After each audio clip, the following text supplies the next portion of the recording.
माँ बबीता की तरह रही बेटी करिश्मा की किस्मत। माँ बेटी दोनों को नहीं मिला शादी का सुख। पति रणधीर से 34 साल दूर रही बबीता तो महज 13 साल में खत्म हुआ करिश्मा संजय की शादी का रिश्ता। बबीता की शादी में शराब ने घोला जहर तो करिश्मा पर टूटा था पति के जुल्मों का कहर। बिजनेसमैन संजय कपूर का निधन उनकी एक्स बीवी की जिंदगी में भी भूचाल ले आया। संजय का अचानक दुनिया से चले जाना करिश्मा और उनके दोनों बच्चों को गहरा सदमा दे गया। तो वहीं संजय के निधन से करिश्मा की निजी जिंदगी भी चर्चा में छा गई। यूं तो 9 साल पहले ही करिश्मा और संजय की शादी खत्म हो गई थी, लेकिन संजय की मौत के बाद उनकी शादी और तलाक से जुड़े तमाम किस्से फिर से लोगों की जुबान पर आ गए। कुछ लोग तो ऐसे भी रहे जिन्होंने करिश्मा की तुलना उनकी मां बबीता से करनी शुरू कर दी। लोगों का कहना है कि शादी के मामले में करिश्मा की किस्मत बिल्कुल अपनी मां बबीता पर चली गई।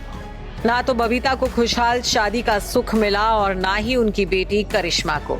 मां बेटी की किस्मत एक जैसी ही रही। ना तो बबीता का घर बसा और ना ही करिश्मा की शादी का रिश्ता बचा। चलिए आपको बताते हैं कि आखिर सोशल मीडिया पर लोग करिश्मा और बबीता को लेकर ऐसी बातें क्यों कर रहे हैं।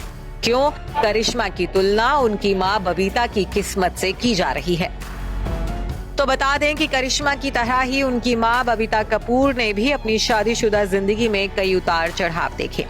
करिश्मा की तरह उनकी मां बबीता ने भी अपनी फिल्मी करियर की ऊंचाई पर कपूर खानदान के बड़े बेटे रणधीर कपूर से शादी की थी।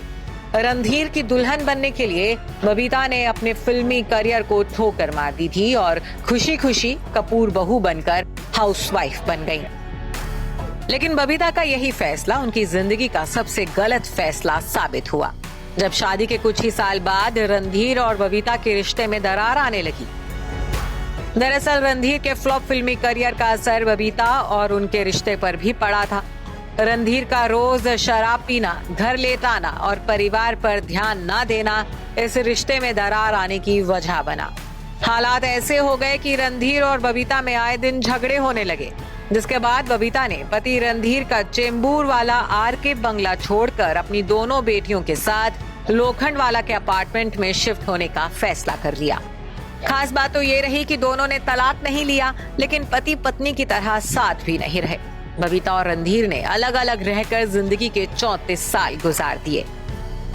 हालांकि अब हालात बदल चुके हैं। आधी से ज्यादा जिंदगी अलग अलग गुजारने के बाद रणधीर और बबीता अब एक साथ एक ही छत के नीचे रहते हैं। साल 2022 में रणधीर बबीता एक साथ रहने लगे। कहा जाता है कि मम्मी पापा के इस मिलन में उनकी दोनों बेटियों करीना और करिश्मा ने अहम रोल प्ले किया था। रिपोर्ट्स के मुताबिक बबीता ने रणधीर के साथ एक ही घर में रहने का फैसला तब लिया जब फरवरी 2021 में रणधीर के छोटे भाई राजीव कपूर का निधन हो गया था। रणधीर और राजीव एक साथ अपने चेंबूर वाले घर में रहते थे, लेकिन राजीव के निधन के बाद रणधीर उस घर में अकेले रह गए। बाद में अपनी बेटियों की गुजारिश पर रणधीर कपूर अपना बंगला छोड़कर बांद्रा के एक अपार्टमेंट में शिफ्ट हो गए थे। तो फिर बबीता भी अपना बरसों पुराना झगड़ा भुलाकर रणधीर के साथ उनके घर में रहने चली आई थी। Bureau report E24।